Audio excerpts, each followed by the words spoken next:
Bismillahirrahmanirrahim. Assalamualaikum warahmatullahi wabarakatuh.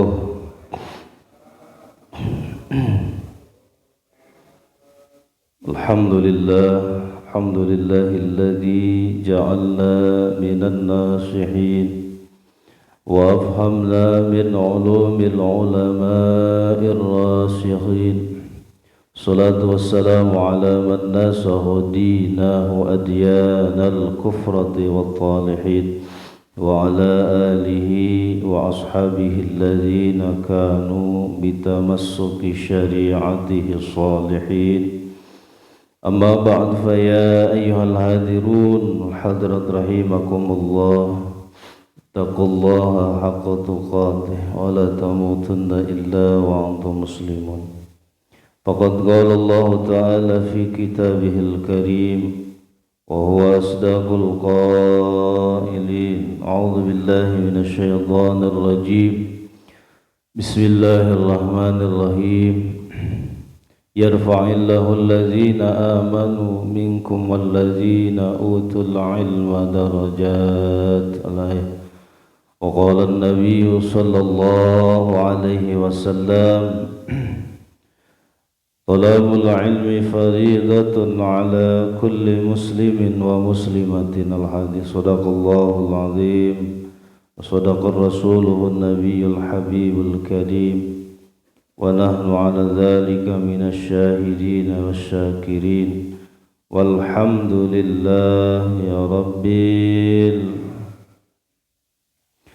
Hadratul kiram muhtaram yang saya hormati pada kaim serta jajarannya, para asatidah para hujjat, seluruh jamaah Masjid Jami'at Taqwa, mudah-mudahan kita semuanya selalu dijaga dan dipelihara Allah Subhanahu wa ta'ala.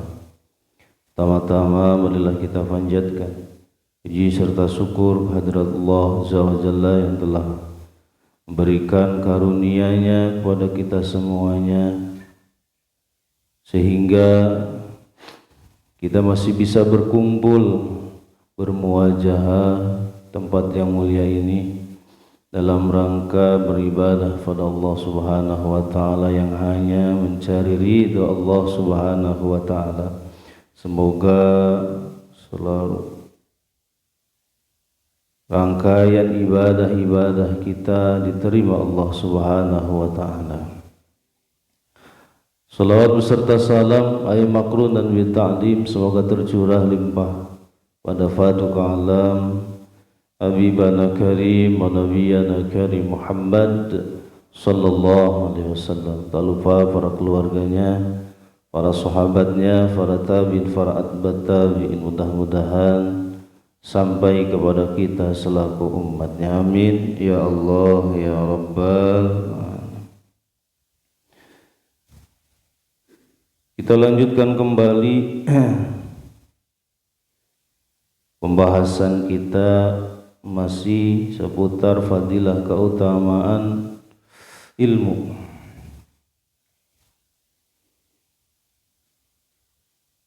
Dalam hadis yang akan kita bacakan,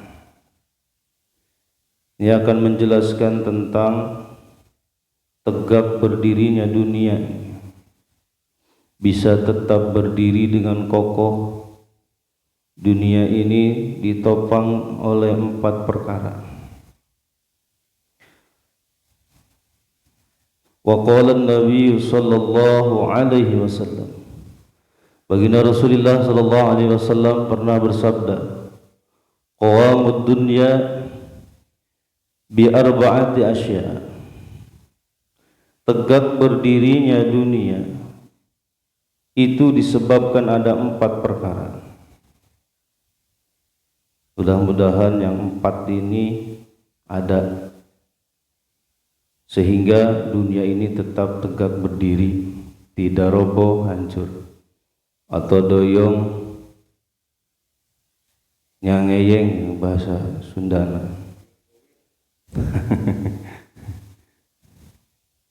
Karena kalau dilihat-lihat sekarang sudah engeyeng teh naon dia.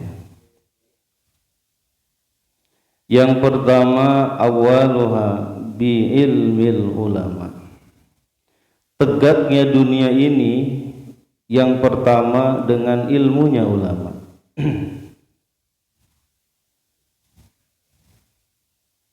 Karena kalau tidak ada ulama, laulal ilmul ulama lahalakal jahiluna. Seandainya kalau tidak ada ilmunya para ulama, maka hancurlah orang-orang bodoh. Maka celakalah, binasalah orang-orang yang bodoh. Maka kenapa pentingnya kita ngaji? Supaya tercipta atau tegak terusnya dunia ini. Jadi harus ada sinergi antara alimil ulama dengan kita orang-orang bodoh. Kita tidak pernah mengatakan bahwa kita adalah orang pintar, orang yang berilmu, tetapi orang yang butuh ilmu. Iya. Karena ahli ilmu semakin menyelam, semakin dalam, maka akan terasa dan ketahuan bahwa kita begitu bodohnya. Bahkan ilmu yang kita tahu terlalu sedikit. Bukan berarti kita belajar ilmu malah kita menganggap bahwa kita sudah cukup dengan ilmu tersebut. Kalau ahli ilmu semakin menyelam, semakin belajar, maka akan semakin butuh gitu terhadap ilmu. Kenapa? Karena merasa sedikit, merasa kurang dengan apa? Ilmu yang didapatkan. Makanya pentingnya ilmunya para ulama. Sebelum ilmu ulama diangkat Allah Subhanahu wa taala, maka kesempatan itu harus kita gunakan, harus kita ambil, yaitu apa? Belajar. Karena tidak ada batasan belajar gitu. Yang dibatasi oleh baginda Rasulullah sallallahu alaihi wasallam dalam urusan belajar, minal mahdi ilal lahdi. Tubul ilma minal mahdi ilal. Carilah olehmu ilmu dari mulai ayunan gitu, diayun oleh ibu kita sampai kita meninggal. Jadi tidak ada batasan sama sekali, ya. Tidak ada batasan. Atau bahasanya ilan nikah, enggak. Carilah ilmu sampai nikah. Bahkan setelah nikah kita lebih banyak membutuhkan ilmu. Gitu ya, sebelum kita nikah. Bahkan sebelum nikah pun kita butuh ilmu. Ternyata nikah itu ibadah. Sunnah Rasulullah sallallahu alaihi wasallam. Butuh ilmu. Karena banyak orang-orang yang mau nikah tidak tahu gitu ilmunya. Itu sama aja dengan kita mau sholat sunnah, kita nggak tahu caranya. Makanya banyak terjadi hancurnya rumah tangga itu kenapa?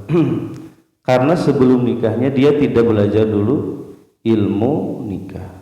Dan ini pernikahan ini dalam fikih itu termasuk rubu yang ketiga. Dia yang pertama rukun ibadah, kedua rukun muamalah, nah yang ketiga rukun munakah, yang keempat rukun zinaya. Jadi tingkat yang keberapa? Yang ketiga ternyata. Jadi setelah ibadah terus muamalah baru munakah. Makanya jarang dibahas itu. Dia jarang dibahas ilmu tentang pernikahan. Padahal kebanyakan di antara kita nih yang sedang duduk sekarang adalah sudah nikah. Semuanya sudah nikah gitu. Bahkan ada yang mau nikah lagi gitu. baru niat. Allahu Akbar. Maka pentingnya ilmu. Ya, Masya Allah. Supaya sinergi antara suami istri. Kenapa? Harus tahu haknya masing-masing dan kewajibannya masing. Jangan sampai ketuker gitu ya. Iya, kemarin sudah kita bahas. Masih ingat apa sudah lupa gitu ya. Hak dan kewajiban kita selaku suami, hak kewajiban istri. Iya, jadi harus tahu. Jangan sampai ketuker. Hak suami diambil istri, kewajiban suami diambil istri, jadi ketuker. Hak dan kewajiban istri diambil suami gitu, jadi ketuker. Kalau bahasa kita pacorok, itu ya. Kenapa? Karena tidak belajar ilmu tentang pernikahan. Sama halnya kita mau bisnis nih. Kita mau bisnis, berniaga gitu ya. Kita juga harus belajar dulu. Rubul yang kedua, rubul muamalah. Bagaimana cara jual beli yang benar? Jangan sampai kita kena riba. Halallahul bai'a wa harrama riba. Jangan sampai kita kena riba. Kita harus tahu rukunnya jual beli tuh. Ya. Sahnya jual beli itu bagaimana caranya. Jadi ilmu-ilmu seperti itu harus kita pelajari gitu ya. Mumpung masih ada alimil ulama, guru-guru kita, ustadz-ustadz kita. Makanya kalau ada kesempatan kita bisa ngaji, maka ngajilah. Karena ngaji itu adalah satu kewajiban. Bahkan kata Rasul fardhatun, sangat diwajibkan. Makanya di sini jadi pertama, penopang pertama. Ilmu ulama itu penopang pertama bisa tegaknya dunia ini. Maka celakalah kalau anak-anak kita terlahir atau hidup tumbuh menjadi besar dewasa tanpa ilmu. Celakalah mereka. Kenapa? Karena nanti ke depannya akan lebih dahsyat lagi daripada sekarang. Kita nggak tahu ya, bagaimana nanti ya, yang akan menimpa daerah kita, negara kita atau dunia. Kalau generasi-generasi penerusnya itu tidak memiliki ilmu, terutama adalah ilmu agama. Awal wajibin alal insani ma'rifatul ilahi bistiqoni kan. Awal wajibin alal insani, yang pertama yang wajib kepada manusia ma'rifatul ilahi bistiqoni, yaitu ma'rifat kepada Allah Subhanahu wa ta'ala bistiqoni, dengan sebenar-benarnya yakin. Itu berarti ilmu tauhid dulu. Kalau bahasa ini mah usul, ilmu usul din. Kalau fikih itu far'unya, cabang. Iya. Nah, jadi yang pertama apa? Ilmunya ulama. Bisa tegak berdiri dunia ini dengan ilmunya ulama. Maka celaka kalau ulama sudah tidak mau ngajar lagi. Celaka gitu ya. Kalau ulama-ulama sudah banting setir jadi bisnismen. Ya, sudah tidak mau lagi ngurusin umat. Celaka gitu ya kalau ulama sudah orientasinya bukan orientasi umat, ngajar umat. Jadi bahasanya, jalannya berbelok. Kalau kita ya kewajiban seperti ini, dulu belajar dan mengajarkan lagi. Itu ya, makanya perlu dukungan dari berbagai macam pihak yang nanti insya Allah penopang yang selanjutnya penting gitu ya. Jadi ada dukungan. Jadi ulama tidak bisa berdiri tanpa ada dukungan. Model seperti kita nih yang memberikan nasihat, harus ada yang mendengarkannya, betul gak? Betul apa enggak? kita bicara sendiri gitu, dengarnya nggak ada gitu. Jadi harus ada sinergi antara alim dan muta'alim kemarin ya. Tuh. Baru bisa jalan terus. Gitu.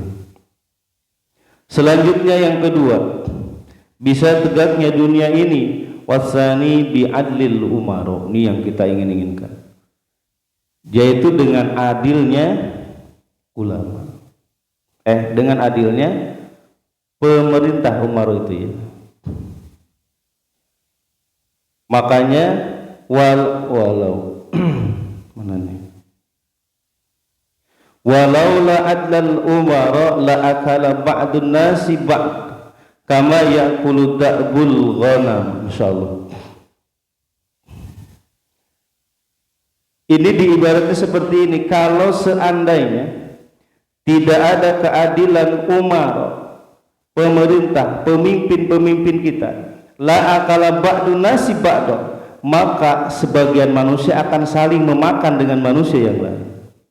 Diibaratkan seperti kama ya'kulu da'bul ghanam, seperti diibaratkan macan memakan domba. Gitu ya. Yang kuat dialah yang menjadi pemimpin gitu. Jadi maksudnya apa? Nanti akan terjadi hukum rimba. Itu yang berkuasa, yang punya kekuasaan, dialah yang akan memakan orang yang lemah. Itu ya, orang yang lemah akan dimakan oleh orang yang kuat. Nanti orang yang kuat dimakan lagi orang-orang yang lebih kuat lagi. Terus menerus itu. Iya ya Allah, seperti terjadi di hutan belantara. Iya, yang berkuasa, yang kuat dia yang berkuasa. Masya Allah. Kalau tidak ada adilnya umaro, ya, Masya Allah. Maka kita berdoa, ya Allah, mudah-mudahan para pemimpin-pemimpin kita berikan hidayah dan taufik oleh Allah Subhanahu wa Ta'ala. Mudah-mudahan mereka dijadikan umaro yang adil. Udahlah ya ulama, umaro, pemimpin-pemimpin yang adil. Panjang kalau dibahas, ini panjang. Selanjutnya yang ketiga, wasalisu bisyahawatil agniya. Dunia bisa tetap tegak berdiri kalau ada apanya? Syahawatil agniya. Kalau dermawannya orang-orang kaya. Dia dunia ini bakal terus itu, gak mungkin runtuh gitu. Kalau masih ada kedermawanan orang-orang kaya gitu. Walau la syahwatal agniya la halakal fuqara. Kalau tidak ada kedermawanan orang-orang kaya, maka hancurlah orang-orang fakir. Iya, orang-orang fakir akan hancur kalau tidak ada dermawannya orang-orang kaya. Ternyata apa? Menopang orang kaya itu untuk apa? Untuk keberlangsungan tegaknya dunia ini. Tapi agnianya, orang-orang kayanya, orang-orang kaya yang dermawan. Kalau sudah bahil, pelit, apalagi bahasa koret, buntut kasiran, mereket, hese, ya Allah. Maka celakalah orang-orang yang ada di bawah garis khatulistiwa gitu. Orang-orang yang berada di garis kemiskinan. Maka celakalah kalau tidak ada dermawannya orang-orang kaya. Maka beruntunglah kalau orang-orang diberikan anugerah kekayaan oleh Allah Subhanahu wa Ta'ala. Itu kesempatan yang Allah berikan kepadanya untuk menopang keberlangsungan dunia ini. Itu ya, Masya Allah. Makanya kalau jadi orang kaya jangan pelit. Lihat kanan kiri, dia depan belakang. Takutnya ada saudara-saudara kita, tetangga-tetangga kita yang membutuhkan. Apalagi di masa-masa pandemi seperti ini, ya Allah, semuanya kerasa dari lapisan masyarakat, apalagi orang-orang bawah seperti kita. Insya Allah Kerasa apa? Ya Allah, kita semuanya sedang diuji Allah Subhanahu wa ta'ala. Wala nabluwannakum bisyai'im minal khauf wal ju' wa naqsim minal amwal wal anfus was samarat. Itu ujian kita, itu sedang diuji Allah Subhanahu wa ta'ala. Masya Allah. Wa basyiris sabirin. Kita harus apa? Sabar. Intinya tapi bukan berarti sabar itu diem, gak mau nyari, gak mau kerja dan sebagainya. Sabar. Diem di masjid, ya, muter-muter tasbih begitu. Itu ya, dari pagi sampai malam, ya Allah, gak pulang-pulang. Tetap harus ada ikhtiar. Harus cari ikhtiar. Jadi kita dengan ikhtiar, Allah yang menakdirkan. Ya, kita wajib berikhtiar, Allah lah yang menakdirkan. Jadi yang wajib itu adalah ikhtiarnya. Masya Allah. Sabar itu adalah ikhtiar. Setelah ikhtiar, tawakal ala Allah. Itu baru orang sabar. Seperti sabarnya petani, apakah menanam, apakah enggak? Menanam padi, terus tawakal itu ala Allah. Yang menghasilkan sampai panen itu Allah Subhanahu wa ta'ala. Kewajibannya menanam. Kita berusaha, itu pagi-pagi kita berangkat kerja ke kantor, ke pasar, ke pabrik dan sebagainya. Faida qudiyatis sholatu fantashiru fil ardi wabtagu min fadlillah. Itu kita diwajibkan gitu. Nyari nafkah itu wajib, dan itu termasuk apa? Kewajiban suami. Nyari nafkah, awas jangan kebalik, nanti yang nyari nafkah istri, suaminya diem di rumah. Itu ketukar itu. Dunia sudah terbalik. Ya itu ya. Kalau apa? Kalau suami istri sudah tukar kewajiban. Ya. Suami nanti yang ngurusin rumah tangga di rumah gitu ya. Istrinya yang ke pabrik. Sekarang banyak apa enggak? Banyak Pak, ya Allah. Tapi kalau sebatas membantu dan suaminya ridho, itu tidak apa-apa. Ya, kalau suaminya ridho. Awas ya, istri juga jangan maksain. Itu kalau suaminya tidak ridho. Tapi sekarang mah suaminya malah yang nyuruh biar suaminya enak di rumah gitu. Ada yang itu nauzubillah summa nauzubillah. Banyak Pak, banyak. So kebanyakan yang di pabrik-pabrik itu. Ketika kami dulu di sana di Kerawang, ya Allah, itu yang masuk pabrik itu perempuan banyaknya. Suaminya tukang anter dong, tukang ojek. Dia pagi-pagi nganterin, sore jemput. Gitu Itu bertukar apa? Kewajiban. Masya Allah. Maka celakalah rumah tangga yang seperti itu. Nauzubillah summa nauzubillah. Maka carilah nafkah. Fantasiru fil ardi wabtagu min fadlillah, kan itu. Itu perintah Allah. Ketika kita selesai melaksanakan sholat, fantasiru fil ardi, sebarkan, nyebar di dunia. Cari wabtagu min fadlillah. Wabtagu itu fil amr. Jadi wajib kita mencari karunia Allah Subhanahu wa ta'ala. Jangan diem, nanti juga datang sendiri. Itu yang muter-muter tasbih begitu di masjid, siapa nanti ada rezeki turun dari langit gitu. Awas ya. Ini hati-hati nyari gitu ya, nyari dengan cara apapun gitu. Ya, yang penting caranya halal. Itu ya, caranya yang benar. Wa halallahu al-bai'a wa harramar riba. Itu dari urusan muamalahnya. Itu ya, jadi kalau tidak ada kedermawanan orang-orang kaya, maka rusaklah, hancurlah orang-orang fakir. Itu. Jadi termasuk juga penopang dunia ini, yaitu orang-orang kaya. Emang benar. Coba kalau masjid ini nggak ada orang-orang kaya, gimana tuh masjid? Ya Allah, nggak mungkin beres-beres pembangunan, Pak. Betul ya? Ini orang fakir, paling yang bisa apa? Nah, yang keempat apa?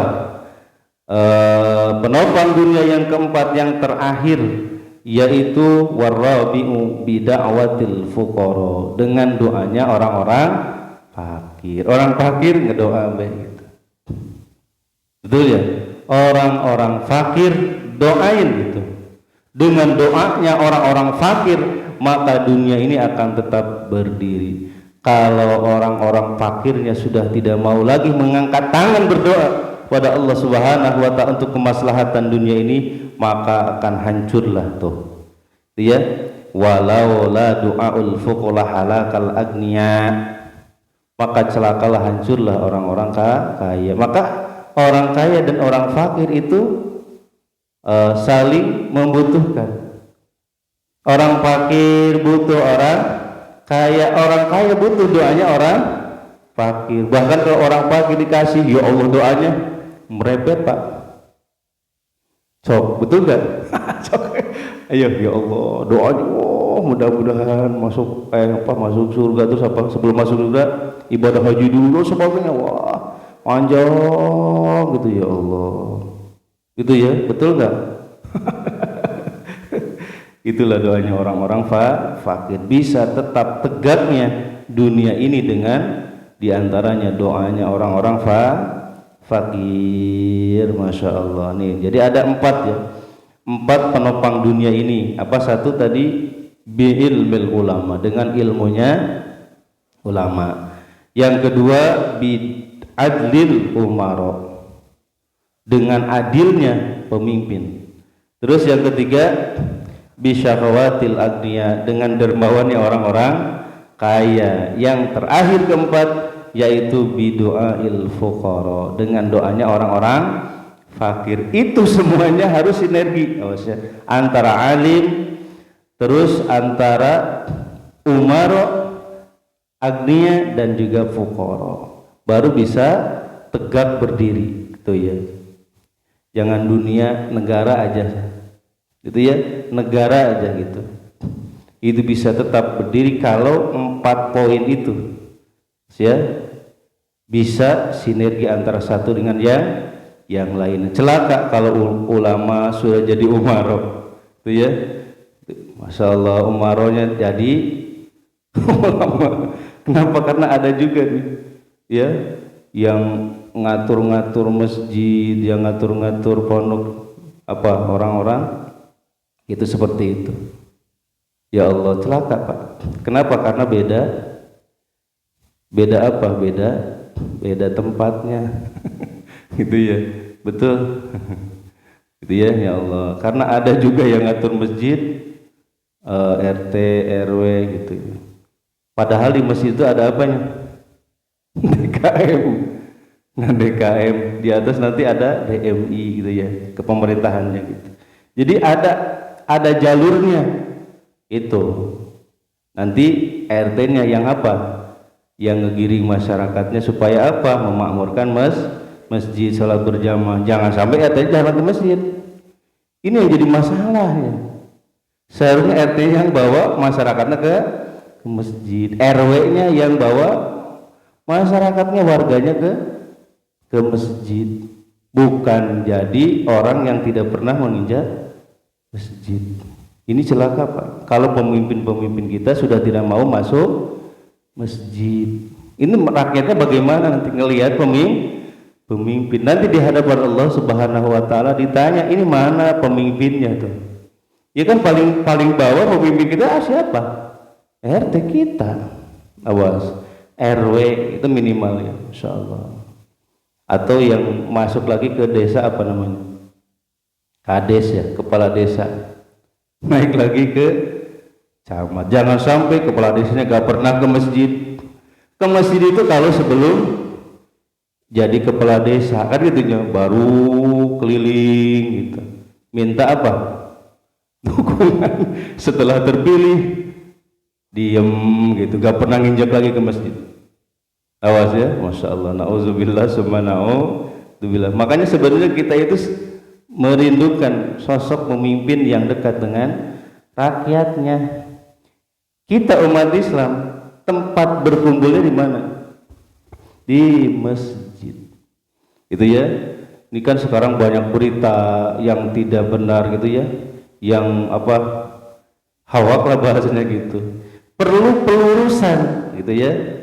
Perlu pelurusan, di antaranya harus turunnya nih ya para pemimpin-pemimpin kita keliling tiap masjid. Gitu kan bagus gak? Sampai sekarang kita nggak tahu kepala desa kita siapa, betul gak? Ada yang betul gak? Coba bagaimana kita menyalurkan aspirasi, betul?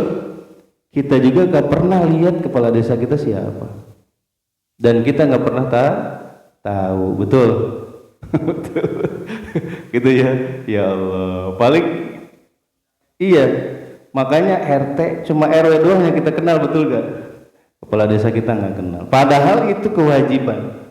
Kalau melihat dulu perjuangan siapa, Sayyidina Umar, beliau tidak akan pernah tidur kalau sebelum rakyatnya tidur, betul gak? Takutnya nanti ada yang belum makan, oh keliling dulu, ya Allah, cari dulu. Iya, kalau ada yang nemu yang sedang kelaparan, beliaulah yang mikul apa? Oh gandumnya, mikul dagingnya, bahkan beliau yang masaknya. Insya Allah, hebat gak? Ya Allah, sekarang boro-boro pemimpin kita gak kenal sama rakyatnya, betul? Ini setuju apa enggak nih? Nah, tapi jangan dilaporin. Allahu Akbar. Kenapa? Karena harus sinergi kan tadi udah diomongin. Jadi harus ada adilnya. Umar pemimpin kita, masya Allah. Itu ya. Ini 4 pilar yang mudah-mudahan bisa sinergi antara yang satu dengan yang lainnya. Jangan sampai ulama terus berdakwah nggak ada dukungan dari pemerintah. Itu ya. Nggak ada dukungan dari orang-orang kaya. Ini bagaimana terusnya, betul? Ya Allah, langkah-langkah dakwahnya dicegat gitu ya Allah, dibatasi dan sebagainya, ya gak mungkin. Atau orang-orang kayanya gak mau ngebantu juga sulit ya. Mudah-mudahan 4 pilar ini di negara kita bisa sinergi antara yang satu dengan yang lain, amin ya Allah ya Rabbal. Allah, mudah-mudahan manfaatnya nambah iman takwa kita kepada Allah Subhanahu wa taala, dan mudah-mudahan Allah selalu memberikan rahmat, kasih sayang dan juga keberkahan untuk kita semuanya. Berkah sisa umur kita, berkah kasab dan usaha-usaha kita, berkah keluarga kita, mudah-mudahan jadikan keluarga yang sakinah mawaddah warahmah, berkah anak dan keturunan kita, mudah-mudahan jadikan anak-anak dan keturunan yang salih dan salihah. Hajat-hajat kita, maksud-maksud kita, niat-niat kita yang baik, mudah-mudahan cepat dikabul ijabah Allah Subhanahu wa taala. Persangkutan-persangkutan di antara kita hakul adami, kesulitan-kesulitan kita hadapi, mudah-mudahan Allah memberikan kesabaran, ketabahan, ketawakalan, juga memberikan solusi jalan yang terbaik untuk kita semuanya. Terakhir, apabila ajal kita telah datang, mudah-mudahan ya Allah kami semuanya meninggal dunia dalam keadaan husnul khatimah, amin ya Allah ya rabbal alamin. Sirul Fatihah. A'udzu billahi minasyaitonir rajim. Bismillahirrahmanirrahim. Alhamdulillahi rabbil alamin arrahmanir rahim maliki yaumiddin. Iyyaka na'budu wa iyyaka nasta'in. Ihdinas siratal mustaqim. Siratal ladzina an'amta 'alaihim ghairil maghdubi 'alaihim waladdallin. Raditu billahi rabban bil islami dinan bi Muhammadin nabiyya. Raditu billahi rabban bil islami dinan bi Muhammadin nabiyya. Raditu billahi rabban bil islami dinan bi Muhammadin nabiyya. Ashhadu an la ilaha illallah wa ashhadu anna Muhammadar Rasulullah.